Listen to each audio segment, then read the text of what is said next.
A Woman's Face, starring Bette Davis, Conrad Veidt, Osa Masson, and Warren Williams.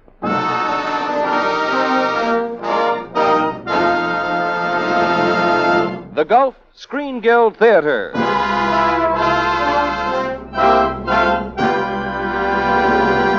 And now, here is your host, the director of the Star's own theater, Roger Pryor.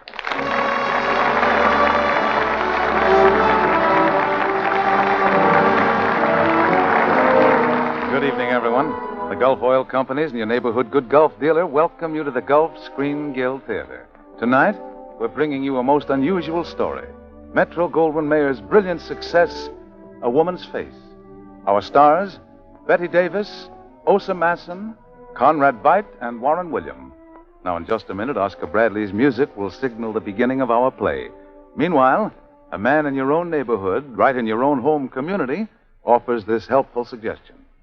Your good Gulf dealer suggests that you drop by tomorrow and let him help you make your car last longer. He can do it through his economical car saver services.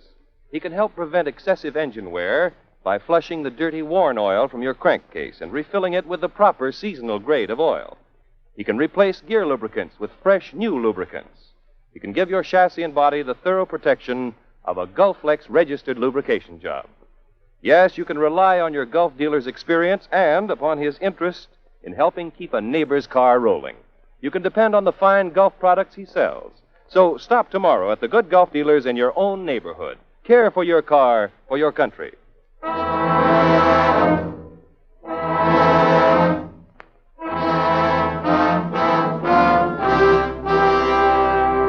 And now, A Woman's Face, starring Bette Davis as Anna Holm, Osa Masson as Very Sigurd, Conrad Veidt as Torsten Baring, and Warren Williams as Dr. Gustav Sigurd. The scene is a crowded courtroom in Scandinavia. All eyes are fastened on the defendant, a strikingly beautiful woman. The charge is murder. The magistrate summons the prisoner to stand before the bar of justice. Will the prisoner now give her testimony? You may tell your story, Anna Holm. I was born in the north. We were very poor. My mother died when I was 3, so my recollections of her are very dim. I remember my father better. He drank a great deal. One night when I was 5, he was too drunk to know that he had set fire to the curtains in my room. When I recovered consciousness, I was in a hospital. I heard a voice cold and terrifying. Nothing more can be done. The child's face will be hideously scarred all her life. How much better it would be if she had died. Yes, it would have been better if I had died that night. For always after that, I had to live with my horrible, grotesque face. Well, the years passed, and the time came when I must support myself. I applied everywhere. Miss Holmes, I don't know why you'd even think we'd give you a job here. Your face. Well, it must be obvious that your appearance would distress our customers. You are one of the unemployables, Miss Holmes. And the sooner you resign yourself, the better. On my 20th birthday, I came to a decision. The world was against me. I would be against the world. I took a small legacy just left me by my uncle and came here. Opened a small roadhouse on the edge of town. The roadhouse was merely a blind, of course. My real business was blackmail.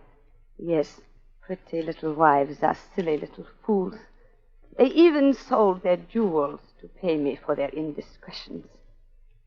After a while, I had enough money to buy anything I wanted, anything except love. And knowing that no man would ever look at me with any feeling stronger than pity, I hated men. Then I met Torsten Baring. He had been entertaining a small party of guests at my roadhouse. There was some trouble about the check, and I was summoned to my office.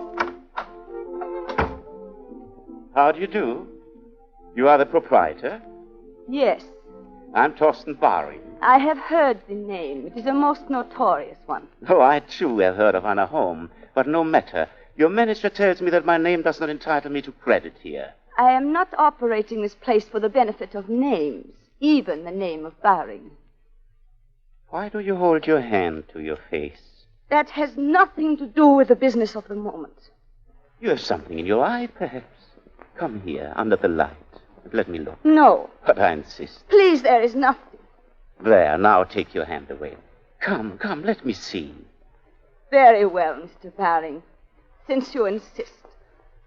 And since I have heard you are a great connoisseur of beauty, look at my face.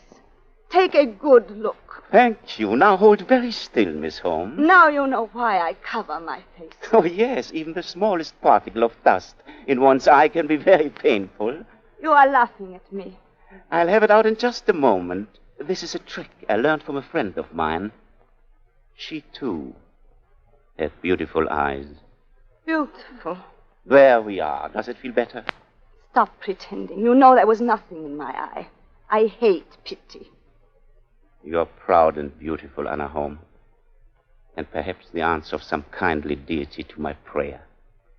Yes, together we might accomplish great things. There I hope that we may be friends, perhaps more than friends, if you will accept my sincere admiration.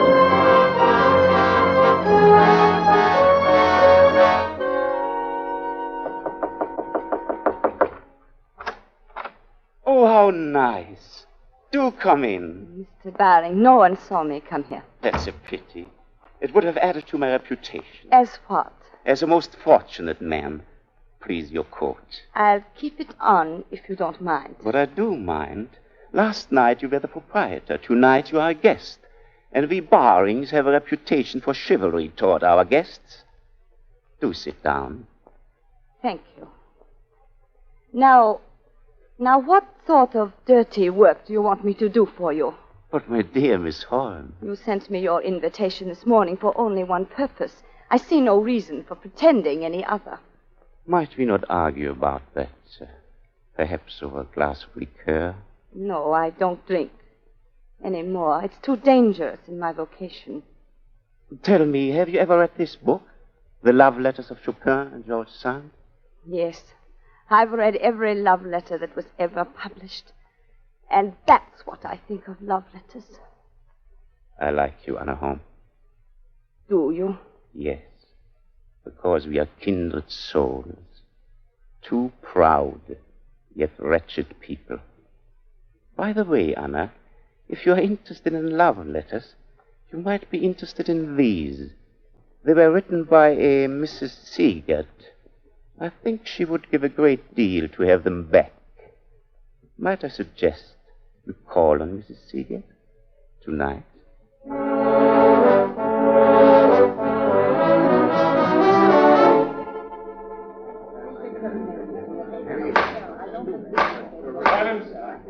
Silence in the court. All right, Mr. Prosecutor. Miss Holmes, isn't it true that you were madly, insanely infatuated with Torsten Baring? I loved him. You loved him because he was the first man who ever told you that you were beautiful, even though you knew he was lying. Yes. Yes, but don't you understand? Just a moment, Mr. Prosecutor. Now, let's get on with the trial, Miss Holmes. When was it you made the acquaintance of Dr. Gustav Seegert? It was that night after my meeting with Mr. Baring. I took the letters written by Vera Seegert. And you went to the doctor's house to return them? Yes. I had decided that a suitable reward for their return would be 10,000 kroner. You see, they were quite incriminating. Mrs. Seegert received me in the drawing room. But I haven't that much money, Miss Holmes.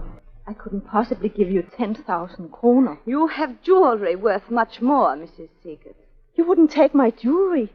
It's from my husband, whom I love more than anything in the world. That is not the way you described him in these letters to another man. Give me those letters. I don't believe I would try to snatch them if I were you. Such silly letters. What do you know about love in that miserable soul of yours? Can you imagine loving a man so completely that you surrender everything you have just to be near him, just to have him near you? That is love, as I know it. Love as you know it. How could anyone ever love you? You are ugly, horrible, loathsome. Now, get me your jewels. Hurry up. I've wasted quite enough time. Where are you? Vera, darling, I'm back. Who is that? My husband. Quick, please. He mustn't find you here. Hide in the reception room. All right, but don't you try any tricks. I won't. I promise you I won't. Hurry. Close the door. He's coming. See that you don't forget. Where are you, Vera? In here, Gustav. Oh. Well, I got back from the hospital much sooner than I expected. A very interesting case, but really quite simple when I got to the operation. Oh, you must be very tired. No, not really. Oh, why don't you go up to bed? And I'll bring you up some hot chocolate. Nonsense. In the first place, I'm not sleepy, and in the second place... Listen, what's that? What was what, Gustav? That noise. I didn't hear anything. Then you're deaf as a post. It was in there, in the reception room. Let's have a look. Oh, no, Gustav. Oh, don't go in there. It might be thieves. Who's in there? Speak up. Gustav, please. Where's that light switch? There we are. Well, we do have a visitor. A lady snake thief who's had the misfortune to knock over that pedestal in the dark. I advise you not to move, miss. I can't move, Dr. Seegert. If that's any comfort to you. I twisted my ankle as I fell. Call the police, Vera. The police? Yes, the police. Oh, but darling, she seems so miserable. And we are so happy, you and I. Why couldn't we let her go? Really, dear, you do get sentimental at times. I know it, darling, but maybe it's just because next week is our anniversary. Please, for me, why don't you bandage her ankle and send her away? Well, I'll see. You get the bandages, and I'll think it over. Oh, thank you, Gustav. I'll get them right away. Now, Miss Sneak Thief, let's turn on this lamp and have a look at that ankle. Hello, what's this? Take that light off my face. When did that happen? Mind your own business. My dear young woman, didn't you know that is my business? I'm a plastic surgeon. Keep your hands away from my face. You know, it would be a shame to send a scar like that to jail. This happened when you were a child, I imagine. And a rather beautiful child. Such a pity. You're breaking my heart. You're not nearly as tough as you make out. Here, I want to show you something. Take a look at this book of photographs. It's full of interesting people. This one. How do you like it? Not very pretty, is he? The scars are as deep as yours. Quite hopeless, wouldn't you say? Now turn the next page. To the next picture. Turn it. There. What do you think of him? Why, he's very handsome. The very same man, but completely restored. I performed that little miracle last March. I could perform another one on you. You couldn't, Doctor. No? Not my face. No? What's your name? Anna Holm. All right, Miss Holm. I'm going to let you choose your own punishment and possible regeneration. What do you mean? The choice is yours. Will you go to jail and sit behind bars and think about your sins? Or will you go to my hospital and my operating table to be released half a year hence, inwardly the same, but outwardly completely transformed? You don't mean I might be beautiful. I warn you, it'll mean pain, agony, weeks and months. Months are nothing. I've endured pain and agony for years. Why do you want me to do this? Why? Because I'm obsessed by a great and consuming curiosity, Miss Holm. I want to make an experiment. You are quite obviously a wicked woman. I want to find out if that wickedness is in your face or in your soul. I want to see if my knife will create a beautiful woman with a human heart or a lovely Frankenstein. Come, what do you say? I warn you, if the operation isn't a success, you may be worse off. Worse off than what? There are no shadings of misery when a woman has a face as revolting as mine. You give me my choice, Dr. Seegert. There is no choice for me. Take me to your hospital and do what you will.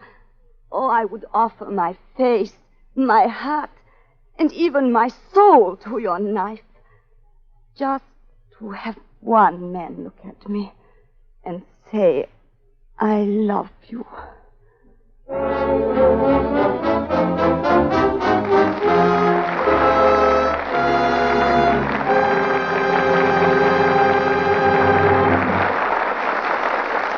And so the curtain falls on the first act of A Woman's Face. And in this brief intermission, we'd like to tell you about a great new program that Gulf brings to the people of America starting next Sunday evening. It's the famous program, We the People. But it's a new We the People. More important, more thrilling, more inspiring than ever before, because today, America is at war. This new Gulf show tells the fascinating and varied story of we, the people, at war. Through this program, you'll meet the men of the United States Navy, of the Air Force. You'll hear from men who fought side by side with MacArthur, and from your own neighbors. Next week, for instance, you'll learn of a woman who gladly turned her home into a miniature arsenal of democracy, where she works side by side with her husband at a power lathe. You'll meet a factory worker from Cleveland, Ohio, whose personal sacrifice is one answer to the question we're all asking, how can I help? Don't miss this new series offered by Gulf as a service to you and as an additional contribution to our war effort. Starting next Sunday, we the people will speak of great sacrifices, of heroic and adventurous deeds, of ways in which we can all work together toward victory. Be sure to tune in when Gulf brings you another new frontier of radio, another great program, the story of we the people at war.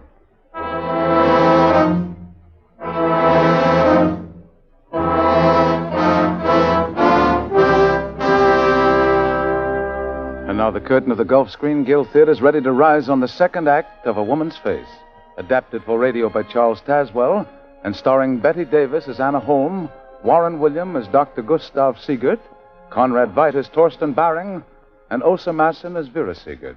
The scene is again the courtroom where Anna is on trial for murder. According to the sworn testimony of the defendant, she met Dr. Gustav Siegert, who offered by means of plastic surgery to transform her scarred face into a thing of beauty. Her appearance here on the witness stand is a testimony to Dr. Siegert's skill. Now, suppose... Yes, Mr. Prosecutor. I wish to ask Miss Holm a question, please. Yes? Did you, Miss Holm, at any time during the 6 months spent in his hospital, did you realize that Dr. Siegert had fallen in love with you? No, I did not know. Didn't you know that he divorced his wife? Yes, but not on account of me. He had learned of her indiscretions with other men. And it was you who told him about her? No, he found out for himself. Oh, indeed. Permit me to say... One moment, Mr. Prosecutor. Let us get on with the witness testimony. Tell us, Miss Holm, what happened when you left Dr. Siegert's hospital? I went to Torsten Baring's apartment. I wanted him to be the first to see me. The look in his eyes was worth all the months of pain in Dr. Siegert's hospital. The hours passed. We talked of this and that as lovers do. And as the light faded, we sat in the dusk and Torsten played for me.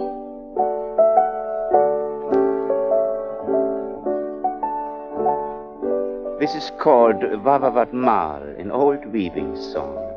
It's supposed to represent the movement of the shuttle. I heard it first up at my dear uncle's estate at Forza. It's nice, Torsten. So is my dear uncle. Rich? Oh, very. Who gets it when he dies? My uncle has a grandson, aged 4. A charming little brat. Rather frail. If the child lives, he inherits everything, and if the child doesn't live, I'll be a rich man, Anna. Anna? Yes? There are falls on my uncle's estate. Very swift. Very dangerous. I had a letter from my uncle this morning, asking me to recommend a new governess for the boy. You don't know anybody, do you? No. But yes, I think you do, my partner. No, I said no, Torsten. And I said yes. Yes, my darling. Yes.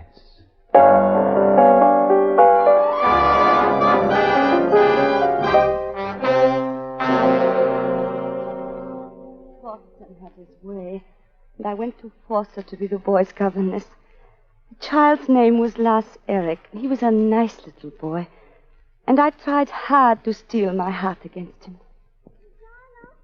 Donna, have you gone? No, Lars Erik, I'm right here. What do you want? You forgot to hear me say my prayers. You can say them without me, can't you? Sometimes I forget the words. Please. Well, all right. Now I lay me down to sleep. I pray the Lord my what, Miss Anna? My soul to keep. Oh, yes. If I should die before I wake.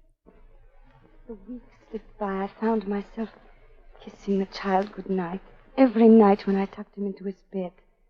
Torsten wrote me often, but I had nothing to report to him. When he arrived in Forza for his uncle's birthday party, he was very angry. There was a dance that evening, and I found that one of the guests was Dr. Siegert. Pardon me, may I have this dance? Doctor? May I? Why, of course. Thank you.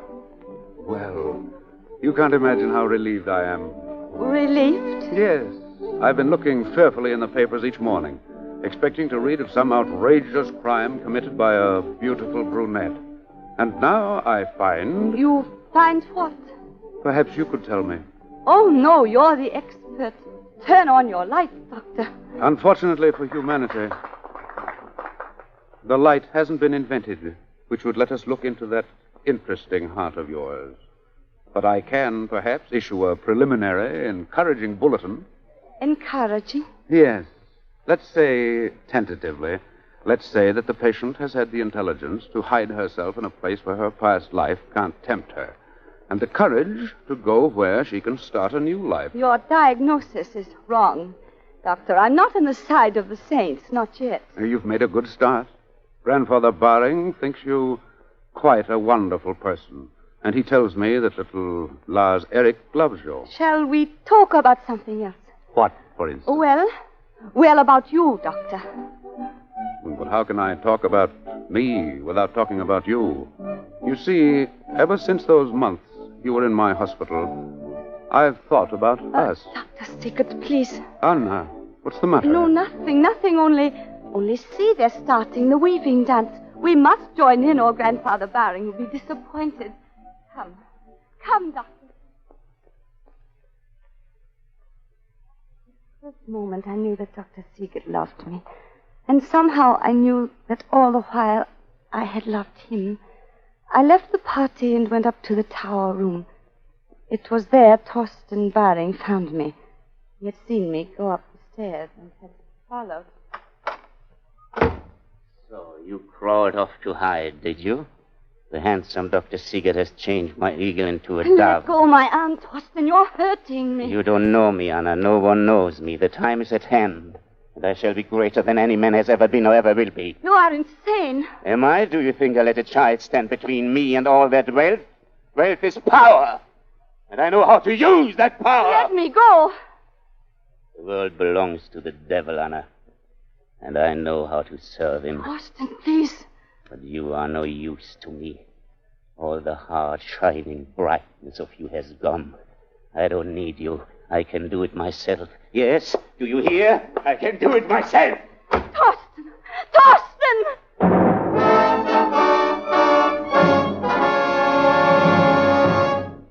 And so it was I learned that Torsten Baring was stark, staring mad. I hurried after him. I stopped at the gun room for a pistol I had seen there. Then I ran down the stairs to the great entrance hall. Suddenly I heard the shrill peal of sleigh bells and the beat of racing hoofs. I saw a sleigh flash down the drive. It was driven by Torsten, and he had Lars Erik with him. Another sleigh was at the door, and I set off in pursuit. It seemed like hours, although it was only minutes until I saw the sleigh I was following. And even over the bells, I could hear the roar of the falls. Faster, faster. And up ahead was Torsten, laughing like a demon and lashing his horses to a frenzy. I saw then that I would be too late, that Torsten would reach the falls ahead of me. I took out my pistol and held it ready. A moment later, he pulled up his horses at the brink of the falls. Come, Lars Erik, close to the edge of the cliff and see the rapids. I'm afraid, Uncle Torsten. There's nothing to hurt you. See, I'll stand just behind you and hold you tightly. Torsten! Lars Erik! Look, Uncle Torsten. There's Miss Anna. Never mind, Lars Erik. Look. Look, see how far down it is to the water. Torsten! Let the child go! She's got a gun, Uncle Torsten. What's the matter with her? I said let the child go, Torsten! Put that gun away, Anna! You don't dare! Shoot! Uncle Torsten! Uncle Torsten! Rosanna, you've killed Uncle Torsten! You've killed him!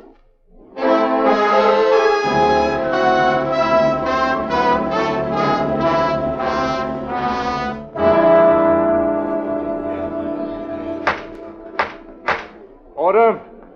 Order! That is how Torsten Baring died. It was my hand that killed him. The prosecuting attorney says it was murder. But may it please the court, I'm glad I did it. I'm glad. I'm glad. I'm glad.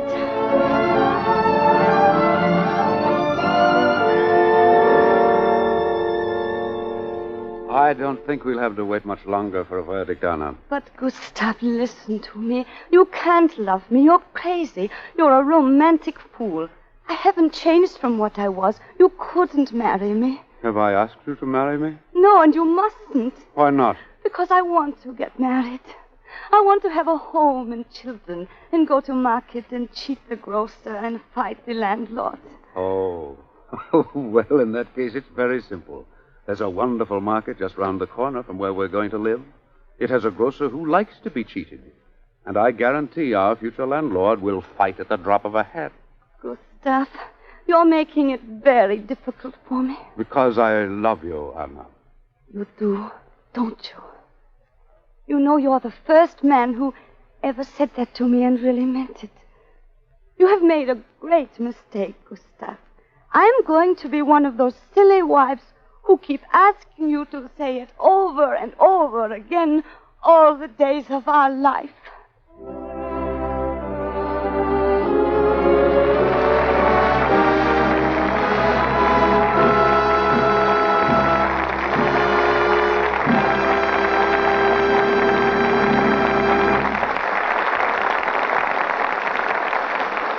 Thank you, Bette Davis, Osa Masson, Conrad Veidt, and Warren William for your superb performances.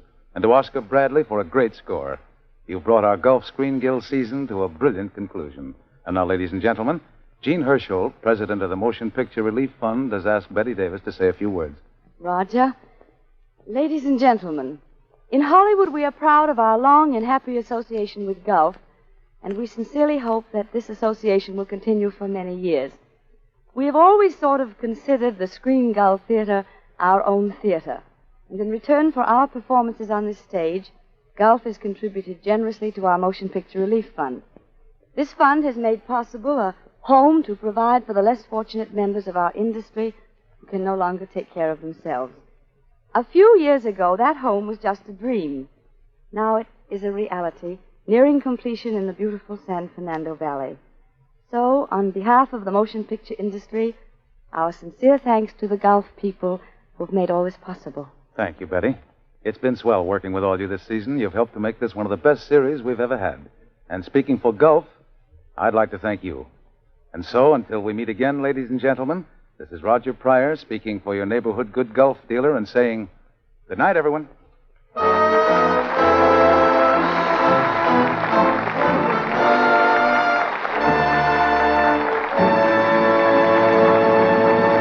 Don't forget, next Sunday, same time, same station, Gulf brings you the fascinating new program telling the story of We the People at War. Tune in to the first of this inspiring series, showing that this is everybody's war. Meet the men from the Army, from the Navy, the men and women of the home front. Courageous Americans who are making sure that when we the people speak, our enemies around the world will heed them. Don't miss this new Gulf series featuring Oscar Bradley and his music. Beginning next Sunday, same time and station, listen for We the People.